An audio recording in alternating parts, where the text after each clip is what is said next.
السلام علیکم ورحمۃ اللہ وبرکاتہ۔ اس سیریز میں میں پہلے اس ایپیسوڈ میں آپ کو تھوڑی سی تعارفی باتیں کر دوں آپ کے ساتھ اپنے بارے میں اور اس پروگرام کے بارے میں انشاءاللہ، اور پھر اگلے حلقات سے پھر قرآن کے بارے میں کچھ بحث ہوگی۔ پہلی بات اپنے بارے میں تھوڑی سی کہ میرا تعلق آپ کو تو پتہ ہی ہے پاکستان سے ہے، لیکن میں پاکستان میں بہت کم رہا ہوں۔ میں پاکستان میں تقریباً 1 سال سے بھی کم رہا ہوں، وہ بھی ملا جلا کے، یعنی کچھ مہینے ایک دفعہ، کچھ مہینے ایک دفعہ۔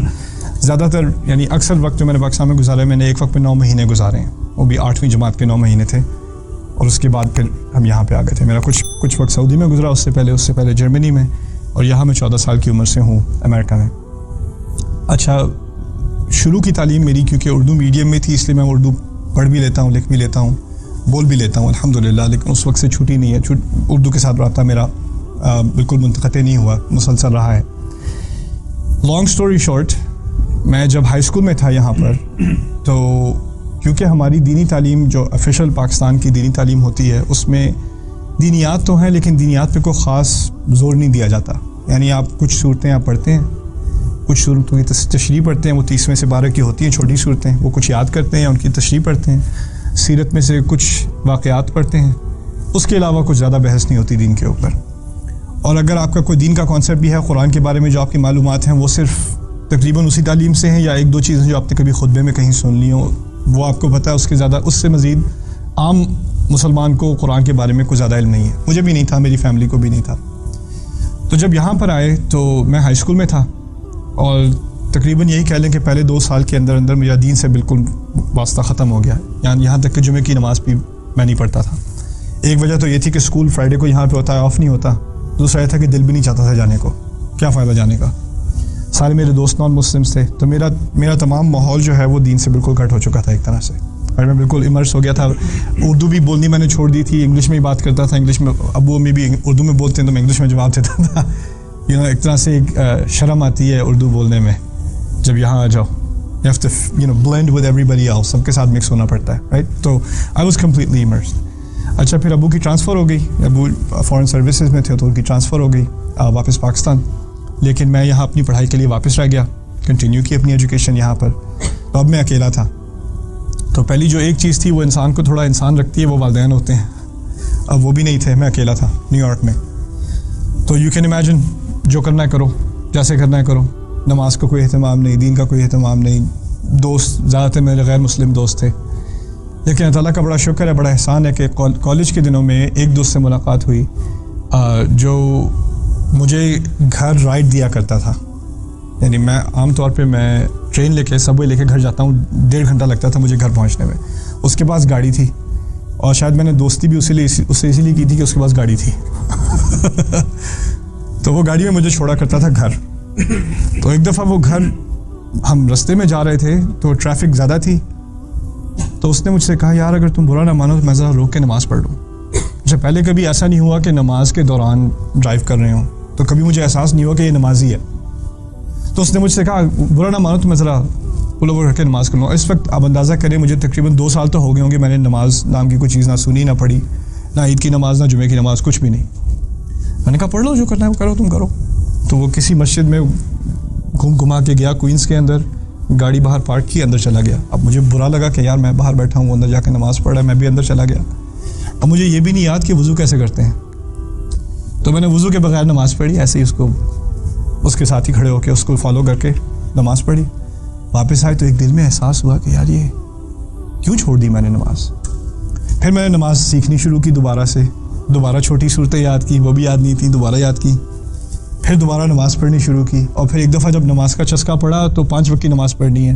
پہلے تو یہ ہوا کہ یعنی دن کے آخر میں 5 نمازیں اکٹھی کر لو، پھر تھوڑا بہت سیکھا تو پتہ چلا کہ نماز کو اپنے وقت پہ پڑھنا پڑتا ہے۔ اللہ تعالیٰ نے قرآن میں فرمایا ہے، ان الصلاۃ کانت علی المؤمنین کتابا موقوتا، نماز مومن پر ایک ایسی چیز ہے، جو ایسا قانون ہے جو وقت پر ہے، موقوت، اس کے خاص اوقات ہیں۔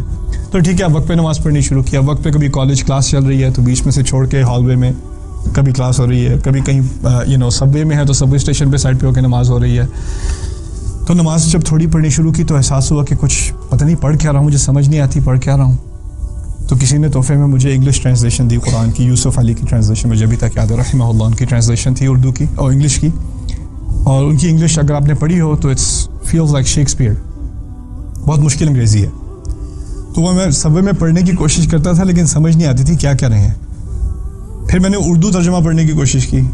اردو میں اور کنفیوز ہوا کیونکہ اردو میں جب ترجمہ کرتے ہیں تو وہ لفظاً ترجمہ کرتے ہیں نا, تو وہ یہ نہیں کہتے میں شروع کرتا ہوں, کہتے ہیں کرتا ہوں شروع. اس طرح الٹی ترتیب میں لکھتے ہیں ترجمہ. اور پھر سائڈ پہ بڑے موٹے موٹے حاشیے ہوتے ہیں جو کسی انسان کو سمجھ نہیں آتے. تو وہ آئی گیو اپ. میں نے کہا یہ تو میرے سمجھنے سے باہر ہے. یعنی قرآن پڑھنے سے زیادہ جواب آنے کے بجائے زیادہ سوال ذہن میں آنے شروع ہو گئے. یہ سبجیکٹ ایک دم سے ایسے چینج کیوں ہو گیا, یہ بار بار بات دہرائی کیوں جا رہی ہے. اگر یہ سورہ, اس کا نام سورہ بقرہ ہے تو اس میں گائے کے علاوہ اور دوسری باتیں کیوں ہو رہی ہیں. اگر اس سورت کا نام آل عمران ہے تو اس میں عمران کی فیملی کے بارے میں بات ہونی چاہیے, اور کیا بات کیوں ہو رہی ہے یہاں پر. اور یہ کیا چیز ہے, یہ چکر ہے. کچھ مدنی ہے, کچھ مکی صورت ہے. اچھا مکی پہلے تھیں, مدنی بعد میں تھیں, تو شروع میں ہی ساری مکی کیوں نہ کر دیں, آخر میں ساری مدنی کیوں نہ کر دیں. یہ سوال میرے ذہن میں آنے شروع ہو گئے. اچھا میں اب سوال پوچھوں بھی تو کس سے پوچھوں, پوچھنے والا جواب دینے والا نہیں.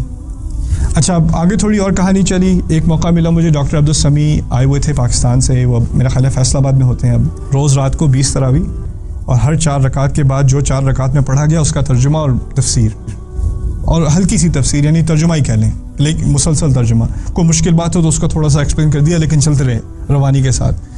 تو روزانہ ایک سپارے کا ترجمہ اور تفسیر, یعنی رات کو 1-2 بجے تک ان کا پروگرام چلتا تھا. تو میں ایک دفعہ گیا, میں نے سنا, میں نے پہلی دفعہ سمجھا کہ مجھے قرآن واقعی سمجھ میں آنا شروع ہو گیا ہے. تو میں روزانہ گیا, میں 30 دن مسلسل اس پروگرام میں گیا, دورہ ترجمہ قرآن میں. اور اس پروگرام کے آخر میں نے ان سے جا کے کہا کہ آپ جو کام کرتے ہیں میں نے یہ کام کرنا ہے. I was so inspired. پہلی دفعہ مجھے احساس ہوا کہ میں پوری زندگی مسلمان رہا ہوں لیکن مجھے یہ پتہ نہیں تھا کہ قرآن ہے کیا چیز. پہلی دفعہ مجھے یہ احساس ہوا کہ قرآن میں کوئی ایسی بات ہے جو مجھ سے کی جا رہی ہے. تو میں نے ان سے کہا کہ میں جو آپ کام کرتے ہیں میں کرنا چاہ رہا ہوں. تو انہوں نے مجھ سے کہا ہاں بہت آسان ہے, عربی سیکھ لو. پھر میں نے کہا عربی کہاں سیکھوں. تو کہتے ہیں میری کلاس 2 دن میں شروع ہو رہی ہے, آ جانا. ان کا 3 ہفتے کا کورس تھا, 3 گھنٹے کا روزانہ کا. میری روٹین یہ تھی, میں صبح جاب پہ جاتا تھا, پھر وہاں سے کالج جاتا تھا, پھر وہاں سے یہاں مسجد آتا تھا 3 گھنٹے کی کلاس کرنے, پھر دوبارہ اگلے دن صبح 5 بجے دوبارہ روٹین شروع. 20 گھنٹے میرے تقریباً دن ہوتے تھے. ان کے ساتھ عربی پڑھی 3 ہفتے. 3 ہفتے کو بڑی بات نہیں ہے. 3 ہفتے کا کورس ختم کرنے کے بعد انہوں نے نوٹس کیا کہ میری کو خاص دلچسپی تھی عربی میں, اور اللہ تعالیٰ نے بھی ذہن کھول دیا عربی کی طرف. ویسے باقی کلاسوں میں بڑی چین سے سوتا ہوں, عربی کلاس میں مجھے نیند نہیں آئی ہے. تو انہوں نے کہا کہ تم ایسا کرو تو میرے ساتھ دوبارہ پڑھ لو یہی کورس. تو انہوں نے مجھے 1-on-1 3 مزید ہفتے جسٹ پرسنلی مجھے اور پڑھایا 3 ہفتے. اور پھر اس کے بعد ان کی فلائٹ واپس پاکستان جا رہی تھی. تو انہوں نے کہا اچھا اب تمہیں مجھے پیمنٹ کرنی ہے. جاتے دن آخری دن مجھے کہتے ہیں, ڈاکٹر صاحب کہتے ہیں مجھے پیمنٹ کرنی ہے. میں نے کہا آپ جو کہیں. پیسے تو میرے پاس تھے نہیں, خیر پیمنٹ کیا کروں گا میں, شاید میں فش سینڈوچ لے کے آیا تھا, میں ان کو دے دیتا. تو کہتے ہیں اب تمہیں پڑھانا ہے, جو میں نے تمہیں پڑھایا وہ تمہیں پڑھانا ہے. کہ ڈاکٹر صاحب میں نے 6 ہفتے پڑھا ہے, میں کیا پڑھاؤں گا, مجھے کیا پتہ ہے. نہیں جس کو پڑھا سکتے ہو پڑھاؤ, بس پڑھاؤ. اوکے آپ کہتے ہیں تو پڑھا دیتا ہوں. پھر میں نے اپنے کالج میں عربی پڑھانی شروع کی. دوستوں کو عربی جو سنے نہ سنے اسے میں نے عربی پڑھانی شروع کر دی. گھر میں عربی پڑھانی شروع کر دی. شادی ہوئی تو وائف کو عربی پڑھانی شروع کر دی. کسی کو نہیں چھوڑا, بس عربی پڑھانی شروع کر دی. ایک طرف سے اور جتنی عربی پڑھوں پھر مجھے احساس ہوا کہ ٹھیک ہے مجھے کچھ فنڈامنٹلز کوئی بیسک عربی تو آ گئی ہے ڈاکٹر صاحب کی وجہ سے, لیکن مجھے اپنی تعلیم بھی آگے کرنی ہے. میرے پاس اتنا علم نہیں ہے کہ میں پوری طرح قرآن کو سمجھ سکوں. ٹھیک ہے اب کچھ قرآن سمجھ آنا شروع ہو. جب میں نماز میں کھڑا ہوتا تھا تو کافی حد تک میرا خیال ہے 50% کہہ لیں, مجھے خود احساس ہوتا تھا کہ بات سمجھ میں آ رہی ہے, لیکن پھر بھی 50% باقی تھا. رائٹ. اور ابھی بھی میں کالج اسٹوڈنٹ تھا, ابھی میری فل ٹائم جاب بھی تھی, اور یہ پارٹ ٹائم کا سلسلہ تھا, کچھ دوستوں کے ساتھ ایسے ہی جو بھی فری ٹائم ملے اس میں. پھر اللہ تعالیٰ نے اور دروازے کھولے. اس کے بعد کچھ تھوڑے بہت پیسے جمع ہوتے تھے تو میں عربی کی کتابیں خریدتا تھا. تو عربی کی کتابیں خرید کے میں نے خود سے پڑھنا شروع کر دیا, کیونکہ بیسس تو تھی, ڈاکٹر صاحب نے ایک بیسک تعلیم دے دی تھی, تو خود سے میں نے اپنے آپ کو ایڈوانس کرنے کی کوشش کی. تو مدینہ کا کریکولم, پھر ریاض کا کریکولم, پھر ایجپٹ کا کریکولم, العربیۃ بین یدیک, پھر کیمبرج یونیورسٹی کا کریکولم, پھر جارج ٹاؤن یونیورسٹی کا کریکولم, ایک کے بعد دوسرا میں نے خود سے پڑھنا شروع کیا. اور جہاں کہیں پھنس جاتا, کیونکہ نیو یارک میں تھا, وہاں امام بہت ہیں, تو کسی مسجد میں گئے, کسی عرب امام سے پوچھ لیا یہ کیا ہے, یہ کیا ہے, یہ کیا ہے, ورنہ خود سے مطالعہ کنٹینیو کیا میں نے. اچھا اس دوران کیونکہ میرے نزدیک جو میری موٹیویشن تھی عربی پڑھنے کی, وہ اصل تھی قرآن سمجھنا. میں صرف عربی اس لیے پڑھنا چاہتا تھا کہ مجھے قرآن ڈائریکٹلی سمجھ آئے اور زیادہ سے زیادہ سمجھ آئے. اچھا جیسے میری عربی پڑھنی شروع ہوئی تو مجھے یہ احساس ہوا کہ جو قرآن میں پہلے پڑھ بھی چکا ہوں نا وہ بھی مجھے اصل میں سمجھ نہیں آیا تھا. یعنی اس میں ایک گہرائی تھی جو میں نے اس کو انڈر ایسٹیمیٹ کیا تھا. میں سمجھا تھا کہ سمجھ آ گئی بات, یہ لفظ ہے, اس کا یہ معنی ہے, لیکن بعد میں پتہ چلا کہ اس کے اور بہت گہرے معنی بھی ہیں. تو پھر مجھے احساس ہوا کہ شاید میرے فہم میں اور میری انڈرسٹینڈ میں کچھ چیز مسنگ ہے. اچھا اس دوران کیونکہ قرآن سے دلچسپی تھی اور عربی اتنی میری ایڈوانس تھی نہیں کہ میں خود سے جا کے تفسیر پڑھ سکوں عربی کی, تو انگلش میں زیادہ تفسیریں ہیں نہیں, تو پھر میں نے اردو تفسیریں پڑھنی شروع کی. مفتی محمد شفیع رحمہ اللہ, ان کی معارف القرآن, ابھی تک میں اس کا مطالعہ کرتا ہوں. تدبر القرآن امین حسن اسلائی صاحب, ابن کثیر کا اردو ترجمہ, جو بھی تفسیریں مجھے ملی, تفسیر مظہری, جو بھی ملا, تفسیر عثمانی, وہ میں نے کاپیز لے کے ان کو پڑھنا شروع کیا. لیکن پھر بھی مجھے احساس ہوتا تھا کہ کچھ مسنگ ہے. جب ترجمہ پڑھا کوئی چیز مسنگ ہے, کچھ سمجھ نہیں آ رہی بات. تو پھر میں نے اپنے آپ کو فورس کیا عربی سننے پہ. یعنی جو عرب علماء ہیں ان کے جو قرآن کے لیکچرز ہیں, اب مجھے اتنی عربی آتی نہیں ہے کہ میں سن کے سمجھ سکوں, لیکن پھر بھی میں نے اپنے آپ کو فورس کیا کہ سنوں بیٹھ کے. ایک ہی لیکچر 1 گھنٹے کا ہے تو میں 20 دفعہ سنوں جب تک سمجھ نہیں آ جائے. ایک لفظ جو نہیں آتا وہ لکھ لوں, ڈکشنری میں جا کے ڈھونڈوں. اور انہوں نے بیٹھ کے پھر پورے لیکچر ٹرانسکرائب کیے عربی کے. پہلی لیکچر سیریز جو میں نے سنی تھی اس کا نام تھا اعجاز القرآن. طارق سویدان ایک عالم ہیں کویت کے, انہوں نے یہ سیریز کی تھی 16 گھنٹے کی قرآن کے معجزے پہ. تو میں نے پہلے گھنٹے میں 20 گھنٹے پہلے لیکچر پہ 20 گھنٹے میں نے گزارے ہیں سن کے. اور پھر ہوا یہ کہ الحمدللہ اس کے بعد سے عربی سننا جو ہے آسان ہو گئی میرے لیے. اچھا وہ لیکچر سیریز سننے کے بعد مجھے احساس یہ ہوا کہ جو تعلیم میں نے حاصل کی تھی قرآن پہ کے انڈر اب تک, یعنی ڈاکٹر عبدالسمیع سے, ڈاکٹر اسار احمد سے, اور ڈاکٹر فرحت ہاشمی کو بھی کافی سنا, اور باقی جو بھی علماء ملے یہاں پر, ایک مولانا عبداللہ سلیم ہیں, ان کی قرآن ایکسپلورر.com ہے, ان کے دروس کو سنا, ان سے جو کچھ سیکھا. اور عرب علماء ہیں جو بات کر رہے ہیں وہ زمین آسمان کا فرق ہے. وہ ایک بات نہیں کر رہے جیسے کہ وہ 2 قرآن پڑھ رہے ہیں. معاذ اللہ, معلوم ہوتا ہے کہ وہ بالکل ان کا جو پرسپیکٹیو ہے وہ بالکل ہی اور ہے. ہمارے ہاں جو اسٹرینگتھ ہے, جو میرے نزدیک, یہ میری اپنی ذاتی بات ہے, ہمارے ہاں جو ہمارے علماء کی بحث ہے از ویری فلسافک. اس میں فلسفہ بہت ہے, اس میں حکمت بہت ہے, اس میں فوائد بہت ہیں. ان کے ہاں ہر لفظ کی گہرائی میں جا کر اس لفظ کا معنی کیا ہے, اس سے کیا فائدے نکلتے ہیں, وہ جو گہرائی وہاں ملی وہ مجھے کہیں اور نہیں ملی. لیکن ان کے ہاں فلسفہ نہیں ہے. ان کے ہاں جدید جو علوم ہیں اور جدید فلسفے ہیں اس پہ جو قرآن کے خلاف تنقید ہوتی ہے اس کا جواب نہیں, وہ ہمارے ہاں ہے. تو یہ 2 مختلف دنیا تھیں یعنی قرآنک اسٹڈیز کی. اور پھر اسی طرح مجھے اردو میں جو مصادر ہیں, جو سورسز ہیں, ان کے فائدے, اس سے میں نے فائدہ اٹھانا شروع کیا. دوسری طرف عربی میں جو سورسز تھیں ان سے میں نے پھر فائدہ اٹھانا شروع کیا. اچھا عربی میں جب میں نے یہ سیریز پڑھی, پہلی دفعہ اسٹڈی کی جو مولانا طارق سویدان کی سیریز تھی, اس کے بعد مجھے یہ احساس ہوا کہ قرآن میں جو خوبصورتی ہے, اصل خوبصورتی, وہ اس کی عربی میں ہے. اور اس کے ترجمے میں آپ اس کا میسج تو سمجھ سکتے ہیں, یعنی اوور آل جو بات کی جا رہی ہے وہ عربی میں آپ سمجھ سکتے ہیں, لیکن قرآن کی خوبصورتی صرف عربی میں ہی سمجھ آئے گی. What makes the Quran beautiful. اور یہ 2 مختلف چیزیں ہیں, قرآن کے میسج کو سمجھنا اور قرآن کی خوبصورتی کو اپریشیٹ کرنا, یہ 2 مختلف چیزیں. کوئی آرکیٹیکٹ آپ کو انجینئرنگ بتا سکتا ہے کہ یہ بلڈنگ کس فاؤنڈیشن پہ بنی ہے, اس کے کالم کہاں پر ہیں, کتنے فلور اوپر جا سکتی ہے, اس کا اسٹرکچر کتنا پرانا ہے, یہ چیزیں وہ بتا سکتا ہے. لیکن بلڈنگ کی خوبصورتی ایک اور معاملہ ہے, بلڈنگ کا انٹیریئر ڈیزائن ایک اور معاملہ ہے. وہ آرکیٹیکٹ کا مسئلہ نہیں ہے, وہ ڈیزائنر کا مسئلہ ہے. یہ دو الگ الگ باتیں. میرے نزدیک اب تک سارا میرا فوکس تھا قرآن کے پیغام پر, قرآن کے میسج پر, قرآن کو سمجھنے پر.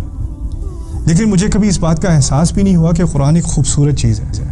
قرآن کا کلام بہت خوبصورت ہے اور اس سے انسان بہت امپریس ہوتا ہے سنتے کے ساتھ ہی. یہ چیزیں جیسے میری عربی ایڈوانس ہوئی, مجھے یہ باتیں سامنے آنی شروع ہوئیں. تو میں نے اپنے ایک ٹیچر سے کہا, عرب تھے, لما لا نعلم هذه البلاغة في اللغات الأخرى. یہ چیزیں ہم دوسری زبانوں میں کیوں نہیں سکھاتے؟ یہ میں نے کبھی اردو میں نہیں سنی یہ بات, نہ کبھی انگلش میں سنی, صرف عربی میں یہ بات سیکھی. تو یہ ہم کسی اور زبان میں کیوں؟ انہوں نے مجھے صاف صاف کہہ دیا, هذا لا يمكن في اللغات الأخرى, هذا لمن يفهم العربية والعربية فقط. یہ ممکن نہیں ہے کسی اور زبان میں, یہ صرف عربی میں ہی ہو سکتا ہے. یہ آپ کسی اور زبان میں کر نہیں سکتے. قرآن کی جو بلاغت ہے, اس کی جو خوبصورتی ہے, وہ صرف عربی میں ہی ایکسپلین کی جا سکتی ہے, اور کسی زبان میں ایکسپلین کرنا اس کو ممکن نہیں ہے. میرے دل میں ان کے لیے بہت احترام ہے, لیکن میرے دل میں ان سے اس بات میں اختلاف تھا. میرے نزدیک یہ بات کسی اور زبان میں ایکسپلین کسی حد تک کی جا سکتی ہے. تو اس تھیوری کو سامنے رکھتے ہوئے میں نے ایک پروگرام تیار کیا, اس کا نام تھا ڈیوائن اسپیچ. انگلش میں نے تیار کیا تھا وہ پروگرام ڈیوائن اسپیچ. ان میں یہ تمام عربی سورسز جن میں یہ باتیں کی جا رہی ہیں قرآن کی خوبصورتی کے بارے میں, ان کو میں نے جمع کر کے اس کے کچھ نوٹس بنا کے میں نے ایک ویکینڈ کا سیمینار تیار کیا. یہ تقریباً 5-6 سال پہلے کی بات ہے. یہ پروگرام میں نے امریکہ میں تقریباً میرے خیال ہے 100 سے زیادہ مرتبہ پڑھایا ہے, آل اوور. یہاں بھی, کینیڈا میں بھی, انگلینڈ میں بھی, ابھی ملیشیا میں پڑھا کے آ رہا ہوں. اور جہاں تک میرا علم ہے, میرے علم کے علاوہ اور ہے, جہاں تک میرا علم ہے اس پروگرام میں تقریباً 20 لوگ میرے سامنے اسلام لا چکے ہیں. مجھے نہیں پتا تھا کہ غیر مسلم بھی آئے ہوئے ہیں پروگرام میں, مجھے نہیں معلوم تھا. اور میری نیت بھی نہیں تھی کسی کو دعوت دینا, میری نیت تھی بس قرآن کی خوبصورتی سمجھانا. That's all, that's the only purpose. لیکن جب وہ لوگ آئے مجھے آگے کہتے ہیں, میں عربک اسٹوڈنٹ ہوں, میں یونیورسٹی آف کولوراڈو میں عربی پڑھ رہا ہوں, 2 سال سے پڑھ رہا ہوں, میں نان مسلم ہوں, میں کرسچن ہوں, میں عربی اس لیے پڑھ رہا تھا کہ میں قرآن کی غلطیاں نکالوں, لیکن آپ کے پروگرام کے بعد میں شہادت دینے کو تیار ہوں. سبحان اللہ. تو میں نے کہا دس از امپورٹنٹ. یعنی ہم ٹھیک ہے قرآن کا پیغام اپنی جگہ ضروری ہے, لیکن جب انسان قرآن کی خوبصورتی کو سمجھے گا نا تو اس کے ایمان پر ایک اثر پڑتا ہے, اس کا قرآن سے تعلق بدل جاتا ہے. تو میرا قرآن سے تعلق بدل گیا. اس وجہ سے میرا اور قرآن کے درمیان جو تعلق ہے وہ اٹس کانسٹنٹلی ڈیولپنگ. ابھی تک میں پڑھ رہا ہوں, سمجھ رہا ہوں, سمجھنے کی کوشش کر رہا ہوں, اور جو کچھ سمجھ میں آتا ہے پڑھانے کی کوشش کر رہا ہوں. تو اس سیریز میں میری کوشش یہ ہوگی کہ ہر 20 منٹ کے سیشن میں آپ کو کوئی چھوٹی چیزیں, I call them gems in English, Jawahar, عربی میں کہتے ہیں جواہر, ہیرے, چھوٹے ہیرے, ایک چھوٹا ہیرا آپ کو دکھا دوں کہ قرآن میں یہ خوبصورتی کیا ہے, یہ خوبصورتی کیا ہے, یہ خوبصورتی کیا ہے. لیکن اس انٹروڈکٹری سیشن میں انشاءاللہ تعالی صرف پہلی بات میں آپ کو سمجھانے کی کوشش کر دوں کہ اس کورس کا لے آؤٹ کیا ہوگا. اس کورس میں کچھ باتوں کا, کچھ سوال ہیں جو میرے ذہن میں پہلے تھے, میرے خیال سے ابھی بھی بہت لوگوں کے ذہن میں ہوتے ہیں, ان سوالوں کا میں جواب دینے کی کوشش کروں گا. سوال کیسے؟ قرآن میں جو کہانیاں ہیں, انبیاء کے قصے ہیں, وہ تھوڑے کر کے کیوں ہیں؟ یعنی یہاں پہ تھوڑا, پھر وہاں پہ تھوڑا, پھر وہاں پہ تھوڑا, اکٹھے کیوں نہیں ہیں؟ صرف سورہ یوسف اکٹھی ہے, باقی سب الگ الگ ہیں, تو الگ الگ کیوں ہیں؟ قرآن میں ایک ہی صورت کے اندر موضوع کیوں بار بدل جاتا ہے؟ ایک ہی موضوع پہ بات کیوں نہیں ہوتی, ایک ہی سبجیکٹ پہ بات کیوں نہیں ہوتی, بار تبدیلی آتی ہے, کیوں ہوتی ہے؟ قرآن کی ترتیب ایسے کیوں ہے؟ جیسے ہے فاتحہ مکی ہے, بقرہ, آل عمران, نساء, مائدہ مدنی ہے, انعام, اعراف مکی ہے, انفال, توبہ مدنی ہے. یہ تبدیلی کیوں؟ اس کا کیا فائدہ ہے؟ قرآن میں اتنی ریپیٹیشن کیوں ہے؟ قرآن میں ایک ہی بات بار بار کیوں دہرائی جاتی ہے؟ واللہ بما تعملون خبیر, واللہ بما تعملون خبیر, واللہ بما تعملون خبیر. اور کبھی دہرائی جاتی ہے لیکن دہرائی میں تھوڑا سا فرق آ جاتا ہے, کبھی واللہ بما تعملون خبیر, کبھی ان اللہ بما تعملون خبیر. اور سب سے بڑا سوال ہم بچپن سے سنتے آئے ہیں, ہم میں سے کئی لوگ, کہ قرآن کا ہر لفظ اپنی جگہ پرفیکٹ ہے, اس کو اپنی جگہ سے ہٹایا نہیں جا سکتا. یہ اللہ تعالیٰ کا کلام ہے, it's perfect in every way. تو اس سوال کو ذرا گہرائی میں ڈوب کے یہ سوال پوچھنا کہ اچھا یہ اللہ تعالیٰ نے ایسے بات کی ہے. عربی میں 20 طرح کرنے کی بات, آپ ایک بات 20 طرح سے کر سکتے ہیں. تو اگر اللہ نے ایسے بات کی ہے, اگر اس کو کسی اور طرح کہا جاتا تو کیا فرق پڑتا؟ اگر کسی اور طرح کہہ دیتے اور کیا فرق پڑتا؟ یہی طریقہ سب سے بہترین کیوں ہے, اور کوئی طریقہ اتنا اچھا کیوں نہیں ہے؟ وہ سوال بھی ہم پوچھیں گے انشاءاللہ تعالی اس کورس کے دوران. سو آئی ہوپ یو انجوائے انشاءاللہ, اور آپ دعا کریں کہ اردو جو ہے وہ روانی سے زبان سے نکلے انشاءاللہ, اور آپ کی سمجھ میں بھی آئے. بارک اللہ لی ولکم فی القرآن الحکیم ونفعنی وإیاکم بالآیات وذکر الحکیم.